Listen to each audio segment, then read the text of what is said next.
ডিম আগে না মুরগি আগে? স্যার আমার মতে মোরগ আগে। কেন আপনার কাছে মনে হলো যে মোরগ আগে? নাসিরউদ্দিন সাহেব, পরের জনকে পাঠান। জি স্যার।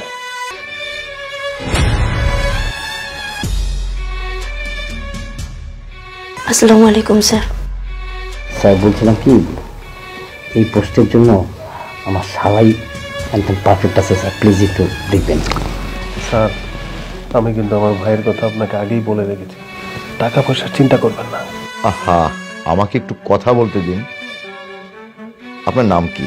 জি কাজী ফাহমিদা বন্যা। আচ্ছা, আপনার কি মনে হয় যে পোস্টের জন্য আপনি অ্যাপ্লাই করেছেন সেটাই আপনি পারফেক্ট? জি স্যার, আমি মনে করি এই পোস্টের জন্য আমি পারফেক্ট। আপনি এত কনফিডেন্ট? জি স্যার, আমি 100% কনফিডেন্স। কিন্তু আপনার কিন্তু কঠিন পরীক্ষা দিতে হবে, আপনি কি পারবেন? স্যার আমি যে কোনো পরীক্ষার জন্য প্রস্তুত আছি। আচ্ছা আপনি বলুন তো, সহজ দিয়ে শুরু করি, ডিম আগে না মুরগি আগে? স্যার আমার মতে মোরগ আগে। কেন আপনার কাছে মনে হলো যে মোরগ আগে? সৃষ্টিকর্তা প্রথমে আদমকে সৃষ্টি করেছিলেন, তারপরে হাওয়া, আর তারপর তাদের ঔরস। আর সেই জন্য আমার মনে হলো যে সৃষ্টিকর্তা প্রথমে মোরগ সৃষ্টি করেছেন, তারপরে মুরগি, আর তারপরে তাদের প্রজননের মাধ্যমে ডিম, তারপরে তাদের ঔরস। বিলিয়ন। স্যার আমার ছোট ভাইয়ের ব্যাপারটা একটু মনে রাখেন। স্যার আটকান না স্যার, আটকান, তাহলে তো সর্বনাশ হয়ে যাবে। দেখছি আমি ব্যাপারটা। আচ্ছা এই পেনটা নিন, আপনার পিছনে ওই যে বোর্ডটি আছে আপনি সেখানে যান।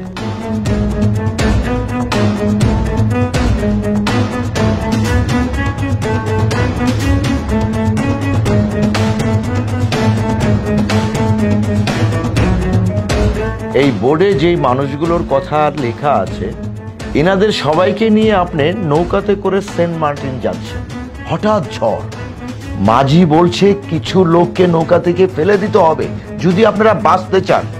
আপনি প্রথমে কাকে ফেললেন?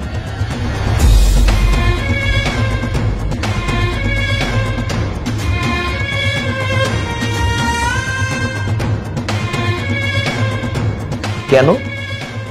স্যার প্রতিবেশীরা তো দুধের মাছি, আমার সামনে আমার প্রশংসা করবে আর পিছনে আমার গীবত দিবে। মাঝি বলছে আরো দুজনকে ফেলতে হবে, আপনি এখন কাকে ফেলবেন? স্যার আপনি কি বলছেন? এরা তো সবাই আমার আপনজন, আমি এদেরকে কিভাবে ফেলবো? কিচ্ছু করার নেই, বাঁচতে হলে আপনার ফেলতে হবে।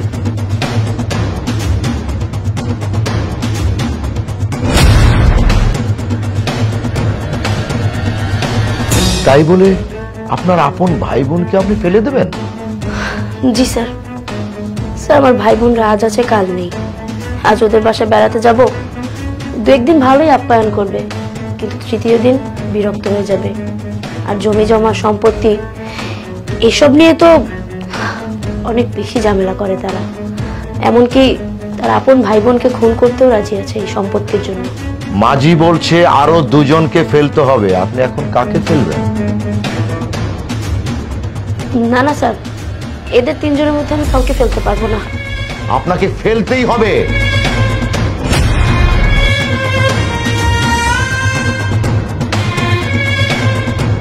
স্যার আপনি কি বলছেন? এরা তো একদমই আমার আপনজন, স্যার আমি এদেরকে ফেলতে পারবো না। There is no other choice, আপনার ফেলতেই হবে।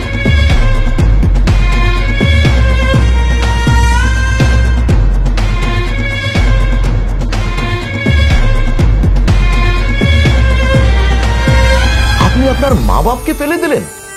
জি স্যার, আমি আমার নিজের বাবা মাকেই ফেলে দিব। কেননা স্যার আমি তো মেয়ে, বাবা মার কাছে মেয়েরা দুদিনের অতিথি মাত্র। বিয়ের পরে মেয়েরা এমনিতেই বাবা মায়ের কাছে পর হয়ে যায়। মাঝি বলছে, সে চিৎকার করে বলছে আরেকজনকে ফেলতে হবে আপনার। আপনি এখন কাকে ফেলবেন? স্যার আপনি কি বলছেন?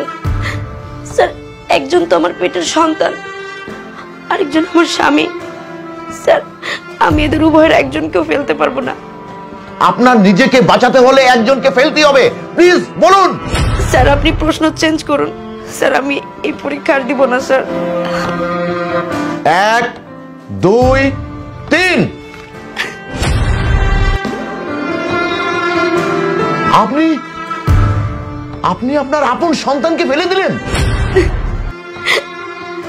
জি স্যার, কেননা সন্তানরা বিয়ের পরে বাবা মাকে ভুলে যাবে, তারা বিয়ের পরে বাবা মায়ের কাছে পর হয়ে যাবে। কিন্তু স্বামী, স্যার একটা মেয়ের কাছে তার স্বামী হচ্ছে সবচেয়ে বড় অহংকার। স্বামী মৃত্যুর আগ পর্যন্ত থাকবে। স্যার আপনি যদি আমাকে জিজ্ঞেস করতেন না যে নারী তোমার আসল বাড়ি কোথায়, আমি নিঃসন্দেহে বলতাম যে আমার স্বামীর বাম পাজরে।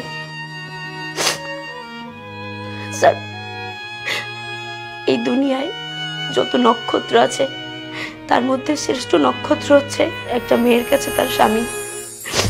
স্যার কথা আছে না, স্বামীর পায়ের নিচে স্ত্রীর বেহেশত। স্যার এটা শুধু পরকালেই নয়, ইহকালেও প্রত্যেকটা নারীর মানা উচিত। আর আমার নিজস্ব মতে স্যার, স্বামী হচ্ছে একটা মেয়ের সর্বশ্রেষ্ঠ অহংকার, সর্বশ্রেষ্ঠ অলংকার।